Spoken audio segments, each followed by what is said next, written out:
but the Shen support certainly could. Laning phase gets a lot safer when you have basically every other meta 2v2 support banned away. Yeah, you don't really see top Shen anymore, even though Smeb was really good at that champion. And if they're going to play this turret destruction game, why not a Thresh to try to zone control and also double down on the laning phase? It's a very likely lock-in. They'll leave themselves a little bit more options. And yeah, if you're going to blind pick top lane, why not the Scion? So Thresh, I think, will be locked in here because it makes too much sense with the game they want to play. Basically 4-1, where you know that if you send no resources the way of the Scion, he'll still be able to live and farm through the lane, and the 4 members can threaten turrets. So very strong sieging comp. That's what Rox Tigers are approaching this game.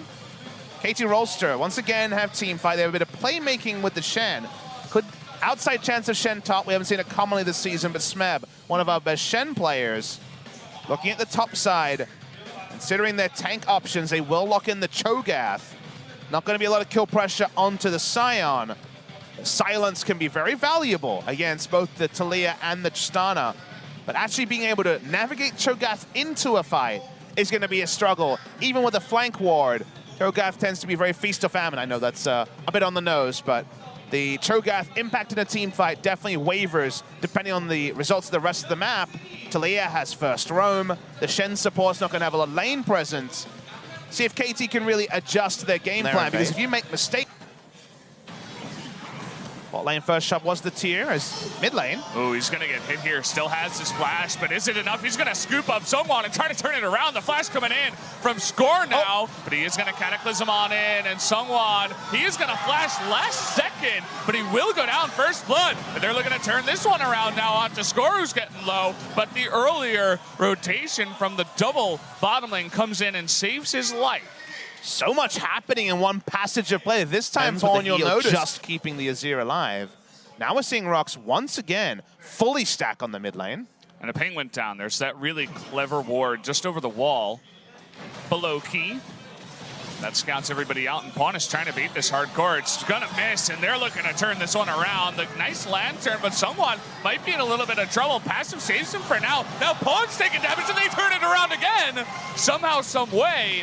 Now we got the TP coming in from Smeb this time, looking for another pick. The missed flag and drag, but now Score trying to get in there. Looks like they're trying to get on top of Seongwon, who does get down, and Lava now with very, very low health. Looks like Rox coming a little bit too far to this one, especially now with Deft. Gonna rotate in from the bottom side. Linderon gonna flash away and survive. The classic who baited who was what was happening during that fight. We started with a 1-kill lead to KT, then it goes 2 for 2 in this trade.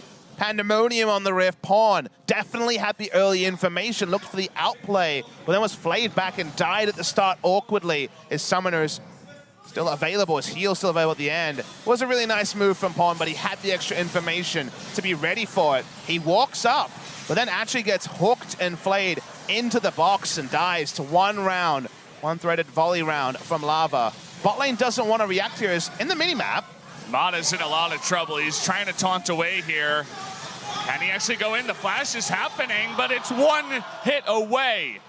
Mata does get out of there, has to burn his flash. Yeah, Sangyun seemed to misunderstand his damage range. It looked like he still thought the satchel was on to get the kill, but ends up using his flash. He really wanted the red buff, of course, that Mata was holding. Plays around the map. Lots of catches happening because you have the greater mobility. Someone's going to be in the mid lane. Pawn is going to get jumped on, and there's just no hope. No vision over there of Seongwon, and they set it up again. Another 2 seconds and Score would have gone into the brush next to Red and seen the Sejuani. Wasn't there. The heal gets no value. That was the turnaround the first time. We're going to see an extended replay here. This was super aggressive by the side of KT, but then Sangyun just kills Def. We missed that in all of this. It was after the replay. Just assassinated him on the Tristana. Yeah, so that was the beginning of the multicam, and now we got some more action as Lava's coming bottom lane. Deft once again is going to go down here. Good roam from Lava. And this is what we were waiting for them to do. The plays around bot side, even more aggressive than expected because Deft's summoners were still down from all of this. This should lead to a lot of turret damage. This time Smeb is actually going to walk his way down into the mid lane. I just love how we have to keep zooming out because someone is always flanking all of the flankers. It's like who watched the Watchmen is happening here in terms of flankers because everyone is looking to play make. Smeb. We got Linderong. Maybe he's going to make his way down. We'll see. But they're going to actually turn on this. Key getting way too close. And a similar situation, but here comes Sion. They're looking to get that burst damage. Nice the Pawn! The seismic shove is way too much, and the damage is coming out from that fed Taliyah and Songyun in the ground. And now they're going as deep as possible, trying to pick up as many kills, but they're going to pick up 2 and go for some objectives. And Songyun got their super late, but the seismic shove was on point. When you get 2 kills, that means a turret kill. This turret destruction comp from Rox Tigers is getting everything at once and more. Here that react to aggression with aggression. KT is always like, you're doing this to us, huh? Yeah. And they go for fights they shouldn't, too brazen at times. And they're opportunistic too, just like this. They're looking for another play. They know there's no cleanse again. He's just gonna die. There's nothing that he can do. There's no vision to spot him, and he gets taken out. And Thresh is gonna be the first one to be on the scene anyway to provide support. So what is Pawn doing? Pushed up. It's basically zombie pushing at this point. He's had 4 times in 19 minutes. An Crazy Face is their foremost game plan because he can't play in the mid lane with no turret. You mentioned that next item for Lava. Fiendish Codex, probably going to be the Banshee Veil, but I'll hold off on that just a bit as Smeb is in trouble. 3 members, and oh boy, not again! That's 0-5 now for our boy Pawn. Trying to get on top of Key as Smeb, he wants that feast. Looks like it may happen, but not going to happen. Last second feast onto Linderong as 2 more kills to the side of Rox. It feels like game 2 of KT Rox in the first round, Robin, where they got donation after donation. They're getting successful ganks off in 2 lanes at the same time. 5 people ganking, apparently, for the side of Rox Tigers. They're going to push up with that banner of command minion. It's going to be another turret rolling down. And KT, more than 1 foot in the grave. It's like Taliyah and Sejuani before the game. They're like, oh, it's like a solo queue game. The mid laner forgot items to take on the Azir to delay. If Shen goes in, they won't have a ultimate because he will die instantly. Both Songyun and Lava are supremely farmed and fed respectively. And Smeb in the side lane, what is a man to do against a Cho'Gath?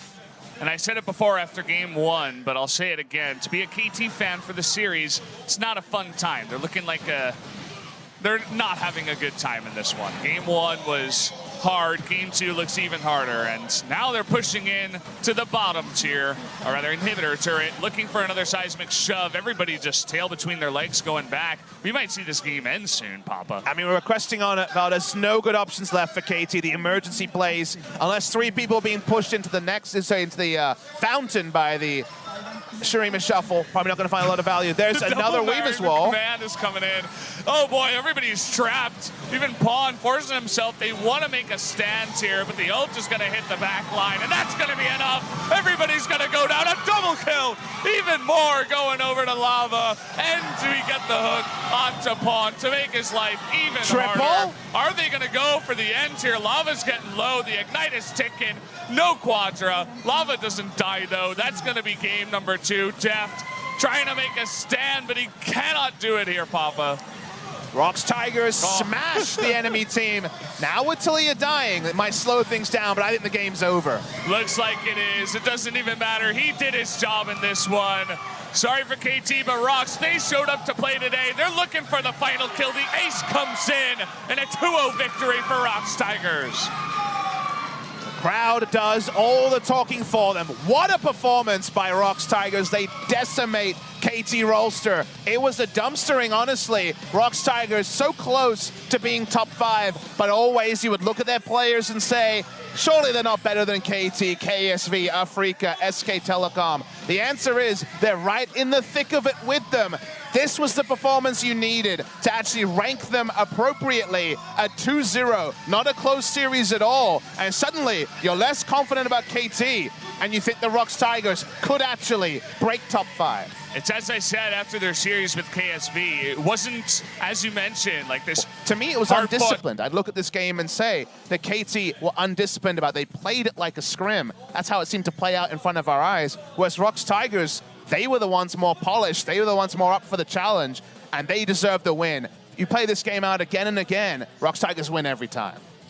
That they do, and I don't think we really need to think about who the MVP is going to be from this one. I mean, Lava had an outstanding performance on the Taliyah Have an MVP lava. You deserve it. Okay, it's not going to be him. I don't understand this. Okay. Again.